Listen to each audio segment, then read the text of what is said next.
Welcome back to a very special episode of Believe in Badgers on the Believe Network, presented by Oakridge Wealth Management. I'm Matt Perkins, joined, as always, by Badger legend, the Hebrew Hammer himself, Matt Bernstein. Bernie, how are we doing today?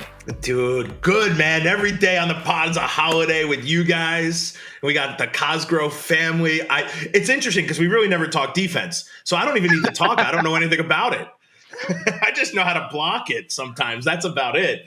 You know how to bump heads. I remember how to run into the players too. But go and watch the episode with Bernie's offensive highlights, Dad. Dude was a hammer. All right. How do you think you got the name? Those 9-on-7s. I don't want to remember any of them. But yes, I remember them. They were pretty physical, Bernie. Oh man, you guys really created a 5 or 10 minute period of like just inch by inch you had to win a little bit. Like it was bad. Yeah. Well, it was very competitive all the time. Everyone who's watched the show knows Clint. He is our number one guest of all time. Always has been, always will be. But today, like I said, it's a very special episode. We're going to call it Meet the Cosgroves because not only do we have Clint, but we have 14-year Badger defensive coordinator, now retired after more than 40 years in the collegiate coaching ranks, a man who has a well-deserved retirement, let's face it. And we hope that he is enjoying himself. Certainly looks like it. Looks like he is relaxed in the woods in Wisconsin. Coach Kevin Cosgrove, we cannot thank you enough for being here today. It's good to be with you guys. So we're going to talk all about the current state of college football and all those athletes getting their NIL money. And if you are one of those athletes or the parents of one of those athletes, as Clint can tell you, you got to get your money right. And who are you going to do that with? You're going to do it with our main man, Chris Andicetti, and his entire team up at Oakridge Wealth Management. We all know that athletes train hard to be their best on the field, but who's making sure they're doing their best off the field? Oakridge Wealth Management. That's who. They don't just manage your money. They handle your entire financial world, from building a rock-solid financial plan tailored for athletes to paying bills, budgeting, setting up LLCs, and securing financing for cars, equipment, or whatever else you need so you can focus on your game. If you're a collegiate athlete or parent of a collegiate athlete navigating NIL opportunities, Chris and his team are here to maximize your earnings and protect your future. Your career is short. Make every dollar count. Oakridge Wealth Management, where athletes build lasting wealth. That lasting wealth is something that, Bernie, I know you and Clint wish you could have gotten a little bit more of when you were lasting wealth under Coach Cos here. So, but I think we're going to head way back. We're going to head back to the pre-Clint days to get started, which is really saying something. Coach, I mean, let's go back to your little kid. We always ask, our former players here to go back when they were a little kid. Let's go back to little Kevin Cosgrove growing up. I know you're a Midwest guy, so how do you even get started playing football? What is little Kevin like?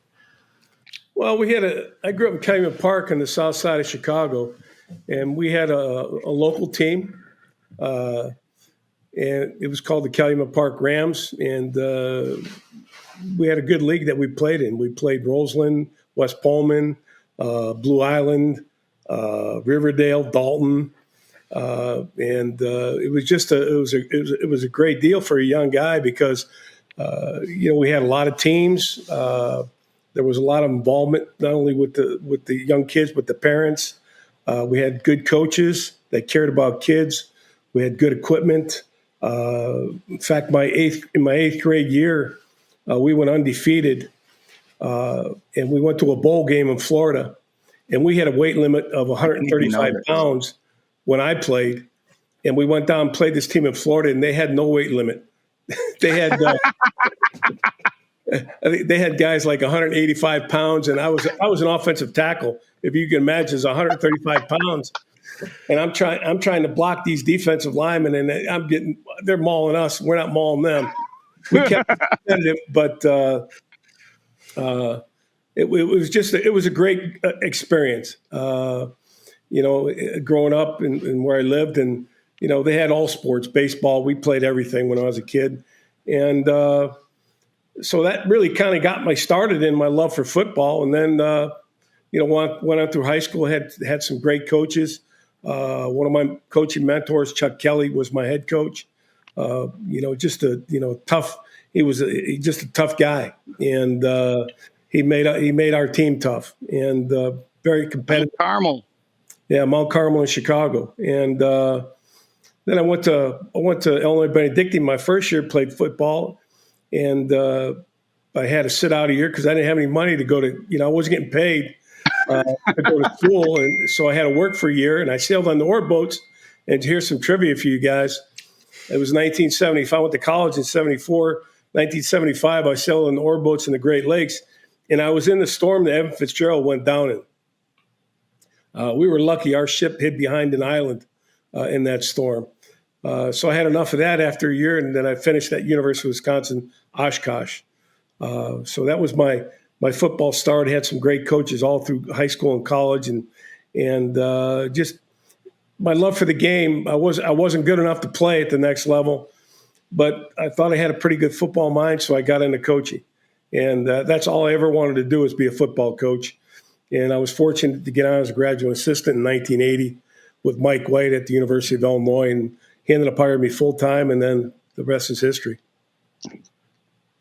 Well, then how did you get to Wisconsin? What was that transition like? Well, it's funny because, back in the 80s, Big Ten was always competitive, and it was a Michigan and Ohio State really every year were winning the Big Ten in the late 70s and the early 80s. And all of a sudden, Illinois came on the scene, and we won the Big Ten championship in '83. And then Barry was at Iowa, and they won the Big Ten championship also.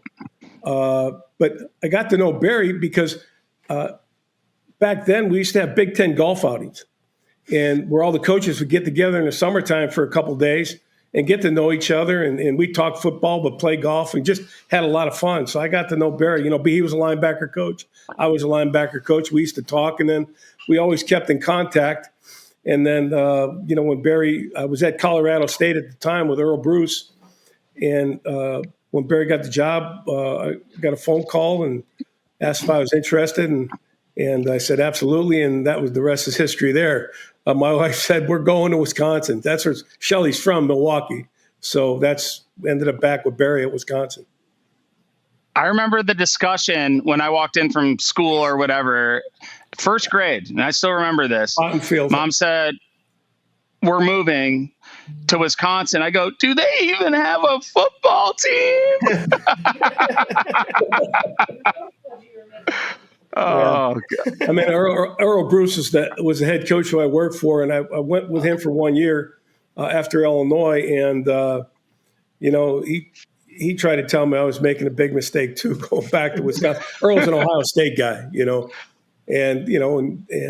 but ended up going back and ended up with a great football staff and just a good group of guys, and we had a lot of fun winning a lot of games.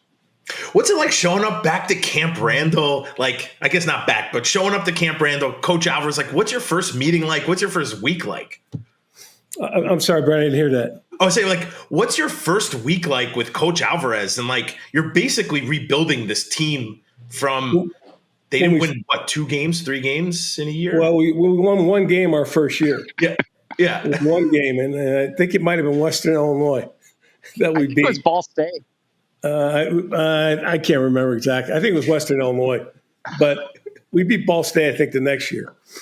But it was just, we knew the issues going in, but we also did know, and it's funny because when you look at that staff, we had a lot of Iowa guys and a lot of Illinois guys. You had Bill Callahan, Brad Childers, and myself from Illinois, and you had Bernie Wyatt, Jay Norvell, Dan McCarney, and Barry from Iowa. So, you're talking about 7 guys in our first couple of years. Brad didn't come in until the following year, I think. But that were on staffs that won Big Ten championships when it was Ohio State and Michigan all the time. So we had a good staff, and we knew, we didn't know exactly what we were getting into, but we also knew that it was a great place, and we all believed. Why not Wisconsin? We really did. We thought it was a sleeping giant, great campus, all kinds of right on Lake Mendota, all kinds of lakes around it. You have, Madison's a great city, a lot of fun. We knew that we could build it, because we had to build programs where we came from. In Illinois, I think they won 3 games in 3 years before we got there. And I think Iowa was the same thing with Hayden Fry before he got there. So we knew how to build championships, and we knew how to build a football team. And Barry always believed you have to be tough. 2 things. They got to love football, right, Bernie? You got to love football, and you got to be tough. And if they're not, we can't recruit you. Yep. And that's how we won championships. We didn't necessarily have all the most talented teams in the Big Ten, but I could say this: after being there that long a time, we were most physical, or one of the most physical, and one of the toughest teams. And people knew when they played Wisconsin, they were going to be in a football game. And that's the way Barry built it. And we all bought in. We all had the same vision, and we knew we could sell the University of Wisconsin. Well, you sold the University of Wisconsin very well. You're a legendary recruiter, and especially down in the St. Louis area. I know you pulled a lot of guys out of that part of the country. What was your philosophy in recruiting? What did you look for in prospects, and how did you sort of develop those relationships as you went along? Well, I did a little recruiting in St. Louis when I was at Illinois, so I was familiar with some of the coaches, and then I made a living down there. I mean, I spent a lot of time down there. When it became a full-time area of my recruiting, I spent a lot of time there. Talked to a lot of football coaches, got to know them well, and just try to build a great relationship and where they trust me that I was going to be able to take care of their kid if he came to the University of Wisconsin. And really, how it started. You guys remember Terrell Fletcher? He was the first big time kid we got out of St. Louis, and here we're 1-10, battling to get Terrell Fletcher, who's one of the top running backs in the country. He could have gone to Ohio State. Arkansas was really good at the time. Pitt. He had his choices, and I said, why not Wisconsin, man? 1-10, you make a name for yourself, man. We'll win a Big Ten championship if you come, Fletch. And we just built the relationship with the family and built the trust. And we got Fletch after going 1-10. And again, he had a great career at Wisconsin. Went on and had a great career in the NFL. But he was the first guy, and he was such a high quality kid, great character, great family, and just. When you have a kid like that who could sell your program to other St. Louis kids, you can't explain how important that is.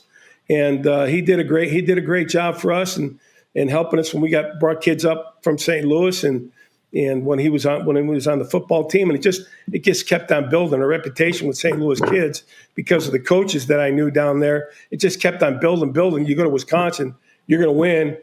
And they're going to take care of you in a positive way. Make sure you get a good education and graduate. And I don't think there's one kid I ever recruited out of St. Louis that didn't graduate from Wisconsin. And so you got a lot of things to go on, a lot of things helping you. And, so we ended up getting a lot of good players out of St. Louis. And, they would cost a lot of money nowadays, Bernie. Yeah, some of those guys would cost a lot of money. There were some studs that you got, and that's. I have a question down the road about that, but is that the turning point? Is Fletcher the turning point? Was it Pete Monty? Like there were a lot of good guys who came in. Tarek Saleh, who we've heard over the course of doing this was like the pivotal pieces that changed the whole dynamic. The first year when we got there, I mean, Fletch wasn't the first year. The kids we had were not highly recruited kids, but because we got the job late. I think it was I can't remember exactly, but I know it was after the bowl season, and we got the job late, and so we just we hit the ground running. Now we had a very good recruiting staff. We had some great recruiters on our staff, and we hit it hard, and we brought in what Barry wanted. Just make sure they love football, make sure they're tough. and we'll teach them the rest. And that's what we did. And then I look at some of the guys. I mean, Bernie Wyatt brought some great kids in from the East Coast, Lee DeRamus and Michael London.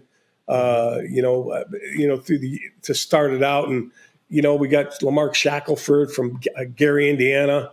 It goes on and on. The type of kid we got, and in-state kids that we got. Mike Thompson.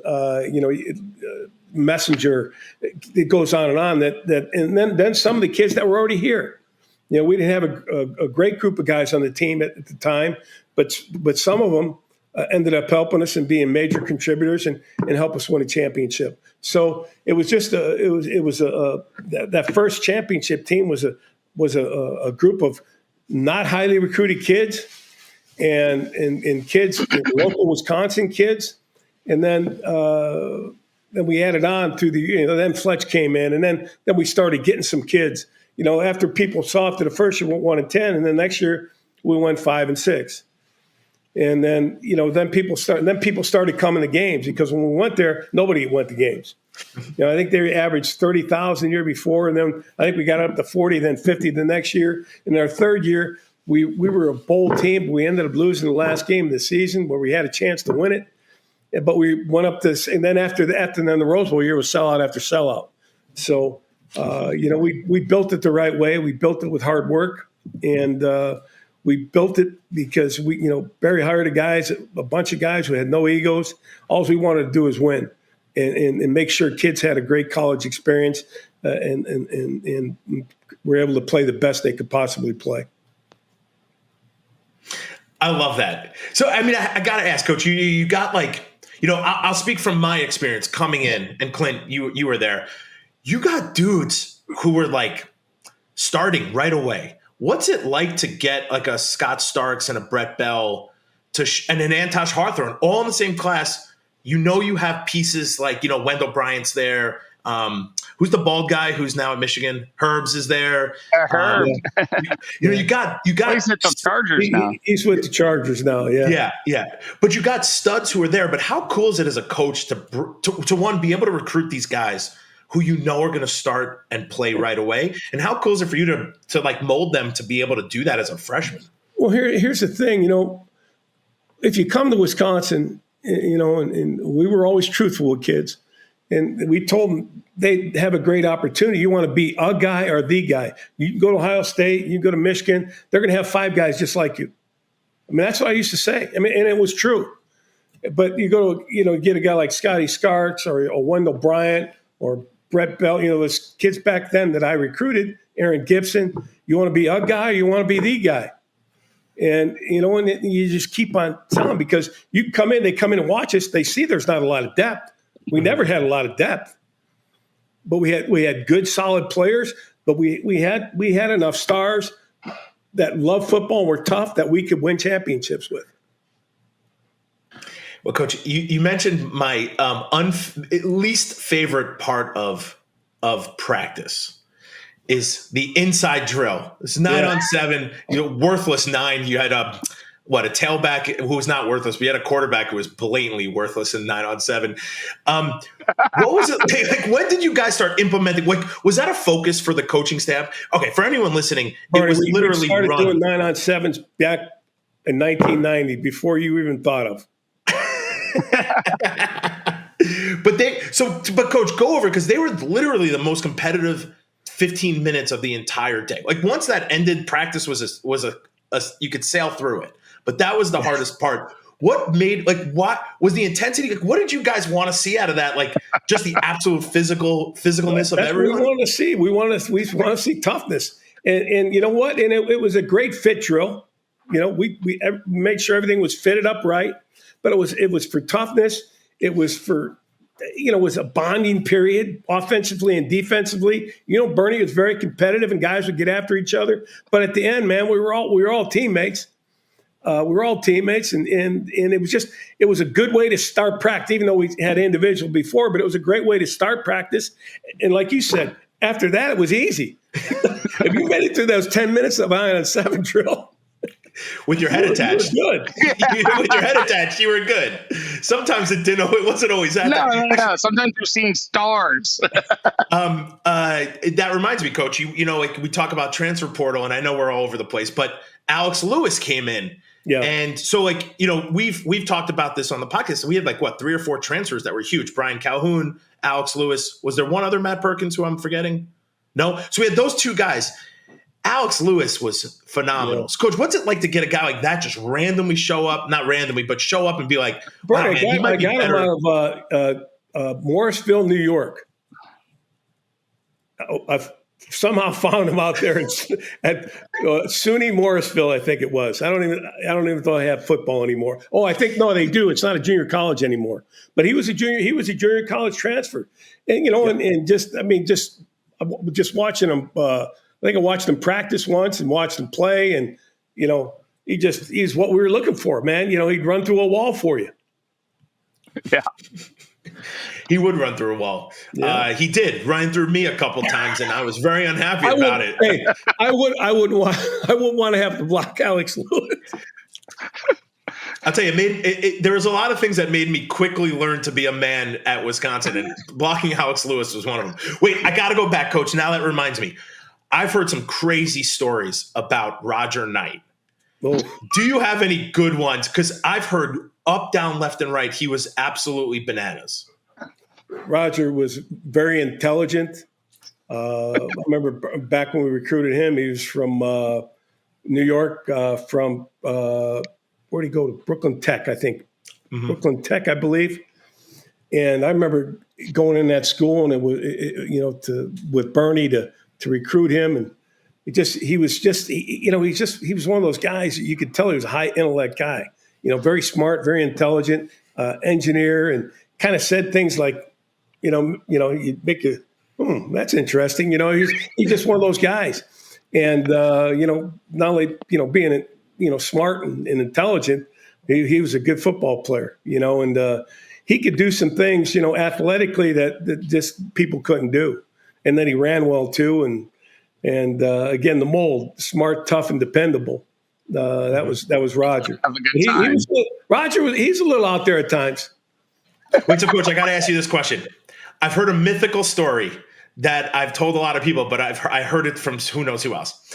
There was one practice when Roger was a senior, and he wasn't at practice. He didn't warm up. He was in the locker room, and you asked Jeff Mack to go down and see if he'd come up and practice.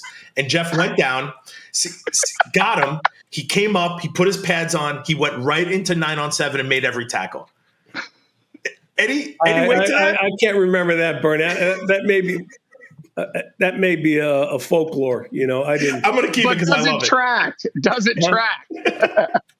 Does it what? Does it track? Like, that is something that could have happened, yeah, right? It could have, but it wouldn't have happened. I don't remember it. Well, let it go. Wait, so I have to ask, I think something that's really special is, you get to be on a team with your son, Clint. I would love to hear your perspective on this, but Coach, you got to play a coach at a very high level and then have your son be part of the team, which is not normal. Outside of Jason Palermo, I don't know if I've ever seen anyone ever do it. How cool is that? How meaningful is that for you guys? It was just an awesome experience. I wish it could have lasted longer, but it was just a great experience. Because once the kids go to college, you never get a chance to see them anymore. But I was fortunate that Clint was playing football for us, and I could see him every day, and I could still yell at him in practice field like I used to at home. But it was instead of you better obey your mom, it was you better do things right in the football field. I was getting my ass ripped all the time. But that's what asses are for, Clint. Yeah, I know. No, I'll tell you, and it's probably the most meaningful experience that I've had. Dad, if you didn't give me your shoulders, maybe I, would have been there. I was going to bring that up. Probably the toughest, one of the toughest days of my life. I was in with Clint after his 3rd shoulder operation. I think he was just tore it up again, and we went into the doctor. And, and they said, Clint, it's not going to work. We can't do anything more with it. So we had to give up football at that time. And that was hard because then, I lost that connection with him. I wasn't going to see him. I knew I'd see him every day, when he was on the football team. And then it was fun. I lost that connection, when he wasn't around all the time. It was just tough. And I knew how much Clint loved football. Mm. And, I remember when he was a little kid drawing plays and, wanting us to run them, I don't know what they were sometimes, but a lot of X's and O's and zigzag lines and all that kind of stuff. I knew the receiver was going to be open if he ran enough zigzags. Right. And so I would go into the locker room, like after their football games, all the coaches are showering and stuff. And I'd be up on the whiteboard. I didn't, just drawing. And I'm like, Coach Childress, if you don't use this next game, I'm going to know. And then they would try to tell me that they use it and stuff. But no, that time playing for him was amazing because also, Bernie, we were on scout team. He's the defense coordinator. So we're literally trying to beat his ass every single day. And I remember this one time because, my dad would get so heated during scout team. And they tossed me like a quick hitch or something. And then, I ran past Nick Grayson because I was scared to death. That was one of the things that was good is if I had the ball in my hand, I did not want to get hit by these guys. No, you didn't want to get hit by Nick Grayson either. No, but here's what happened. Dad goes, what? And I didn't want Nick Grayson to hit my son either. Yeah, I know. This one time, you're like, no. He loses it. And he's like, run the play again. Send it straight to the same receiver, and Nick, you go and blow him up. And then he looks over, he's like, who's the receiver? And I was like, me. And my dad's like, oh. He's like, protect your shoulders, Clint. All right, let's run the play again. There's nothing like running the play again. Yeah. And I was so scared because he literally, before he realized it was me, told Nick to just like run through and demolish the scout team guy. Yeah, Bull. I caught the ball and I ran like I've never ran before. So we still ran it through, and I survived. That was not the play that ended my career. No. Well, Coach, we talk a lot about scout team, and it is not. There's no glory on scout team at all. Do you ever sit on the other side and you're like, man, some of these guys are really good. They're going to be good players. Oh, absolutely. Yeah. Oh, for sure. There's a lot of guys like that, especially as you continue to develop the program and you go on, not everybody's going to play right away. So you're going to start somewhere. You're going to start on a scout team and you earn your stripes. And, there was a lot of good players on the scout team. Speaking of some of those scout team guys, I was curious who in your 14 years at Wisconsin was the guy who grew the most from like when they first stepped on campus as a freshman until they graduated. Who made like the biggest leap in your tenure, at least on defense? That's a tough question. There was just so many. I really it'd be hard for me to just say one guy. Maybe Bernie would be one of those guys, but I wasn't around. At the end of his career, I left, and so. But there's a lot of guys. I can't point to one guy. I don't think. I mean, Owen was never on scout team, was he? No, he was. Owen? He was the quarterback. Oh, but yeah. I felt like he was always up with. He was a quarterback his freshman year. Yeah. Yeah. Well, I remember him getting into the Iowa game, and I understand why he would switch to tight end after that. Yeah, we ended up working a lot of quarterbacks, and I know I recruited two of them that ended up moving to tight end. Kevin Lyles out of Indianapolis, who was a really highly recruited quarterback, ended up moving to tight end, and then Sean Lewis, who's now the head coach at San Diego State. Bernie, you were around with him, and he ended up moving to tight end also. Dude, our scout team had like Jonathan Orr. Like a bunch of dudes who played in the league. Yeah, that's probably the entire offensive line. Well, I imagine the year he had to redshirt, Brian Calhoun was the scout team running back, and that could not have been fun for anyone. I missed Brian Calhoun. I wasn't here when Brian came in. I think 2 years after I left, or maybe a year after I left. I think it was just a year after. I don't think Brian was on the scout team. I think he had enough, unless he was ineligible. He was ineligible. Yeah, then he would have been. Yeah, he was ineligible. He might. I'm not sure he went down with the scout. They didn't have the portal back then, so you couldn't leave and be eligible the next year. Yes, you could not. Looking for your next payday either. Yeah, right. Unless you're going to the SEC. It's funny. You talk to some of those guys now, and I was with Wendell Bryant came in for Donnell Thompson's Hall of Fame ceremony. Mm-hmm. And, Wendell and I, we still have a good relationship and another St. Louis kid. And I said, Wendell, just think nowadays, would you have stayed at Wisconsin? Because Wendell came in as a freshman, was a great player as a freshman. He goes, Coach, he goes, I just love Wisconsin so much. I said, but Wendell, I said, what kind of money do you think it would have been out there for you at the time? And, and then he started thinking, he started laughing and, which he knew was true. He'd have been a high commodity, a lot of people would be trying to He would have been gone after freshman year. There's no, he would have been making close to $1 million. But he said, his value would be at about 700,000. Because Coach, I love Wisconsin. So, Coach, you've been a coach for a very, very long time.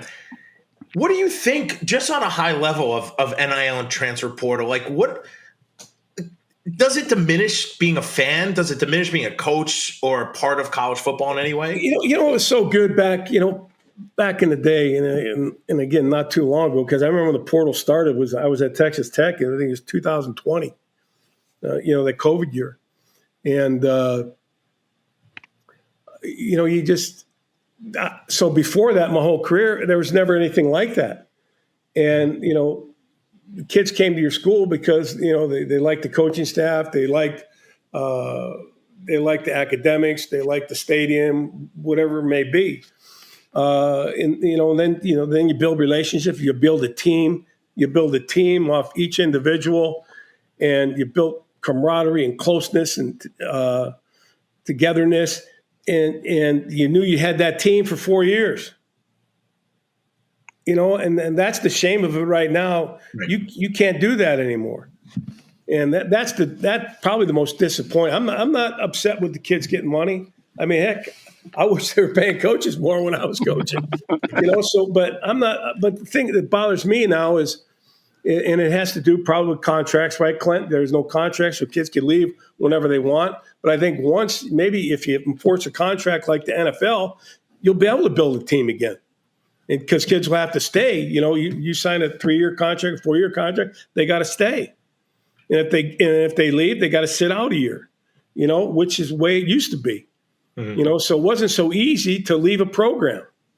But it's nowadays, you don't know what the type of team you're going to have probably till the third game of the year, unless you're fortunate to keep a lot of your kids from the year before. But, and I'm sure that happens with a lot of teams. But, a team like Wisconsin now, they got a lot of transition. Things change a lot. So it's just hard. I just think it's hard to build a team the way we used to build teams. Right. Where you can watch the development. You can watch the development of a kid. I used to take a lot of pride in that. Watch a kid from being a freshman who couldn't, walk and chew gum at the same time to being an all Big Ten kid as a senior. That it made you feel like you accomplished something. I don't know if you see that anymore. Well, Coach, what about an All-American in Jimmy Leonard? Yeah. I mean, you come in. This guy's from Tony, Wisconsin. They had to beg, borrow, and steal kids to play a football team. Yeah. And he comes in, and I don't know what did you guys know? Hey, Jimmy's we have high hopes for this kid. Jimmy was athletic. He was fast. He was smart. Jimmy had a lot of things going for him. But nobody recruits up in Tony, Wisconsin. So nobody knew about him. I'm sure if anybody knew about him, maybe nowadays they'd find him. But I remember after spring ball, his first year, we always had the Olympics. John Detman, our strength coach at the time, we had remember Bernie. I don't know if we still had him then, but we had the Olympics, and we had him. It came down to the slam dunk contest. That was in fall camp, his freshman year. This was his freshman year. It was after spring ball when we had the slam dunk contest. And we had a kid named Rasmus James, who was a defensive end. Raz was probably 6'6", 280 pounds, lean, athletic, fast, first-round draft choice. And Jimmy won the slam dunk contest as a true freshman. over Erasmus, who was a senior. So, you can still find it on YouTube. Jimmy being 5'8", 5'9", slam dunk is pretty impressive. All 5'10" of me couldn't come close to that. You could touch the net, Dad. I could touch the net, and I hold on to the net. Wait, so Clint, I really want to hear more about. I just love the dynamic of like.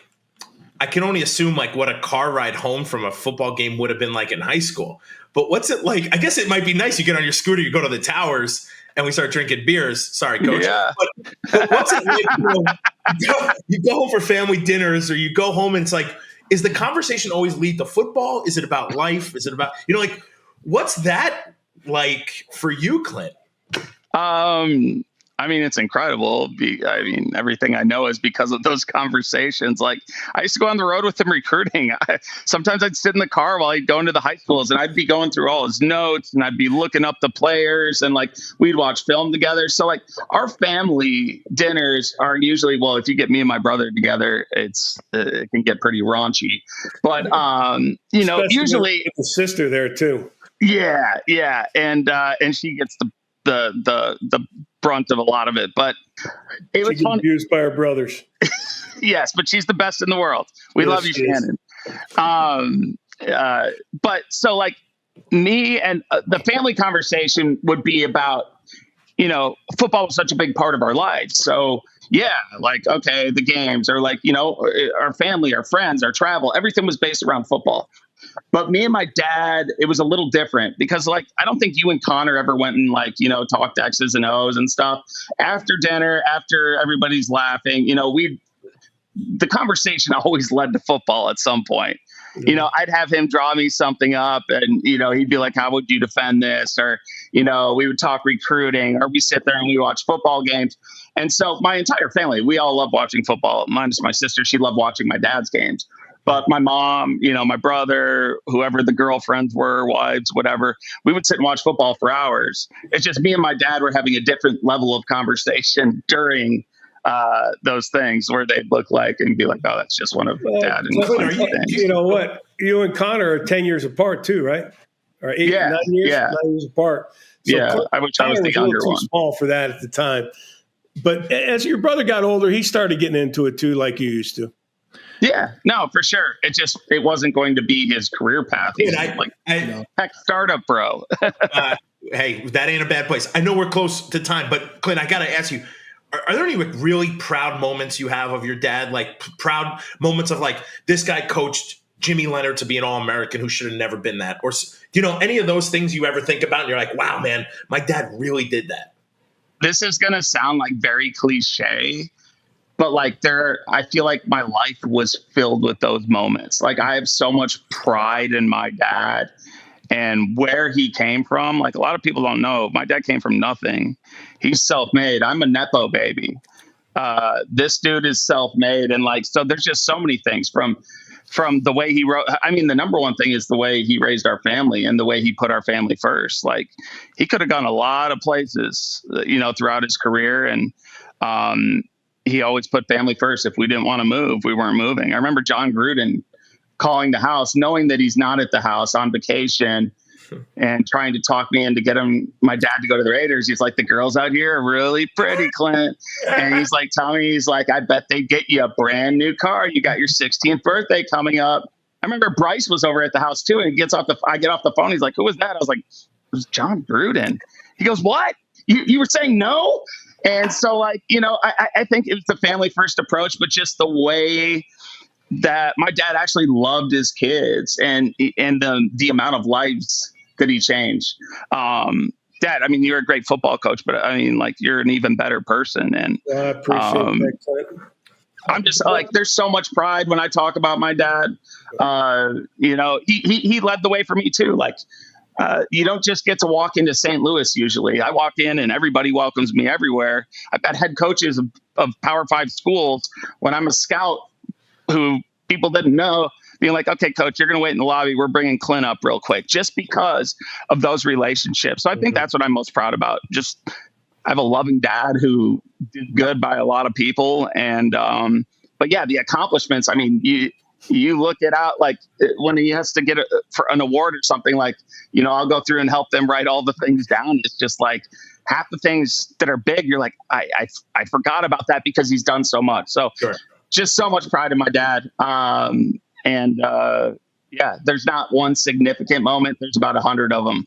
But playing for him, obviously that first Rose Bowl, going on the road recruiting, him literally teaching me and Clint, I got one more funny question. I tell you what, Bert, you got the two mats. It doesn't get any better than this when you're coaching in the Rose Bowl and your son's a ball boy right next to you. So Clint had the opportunity to do that, and which was, and then go to the Playboy Mansion the next morning. Maybe that's the most memorable. That might be the most memorable one.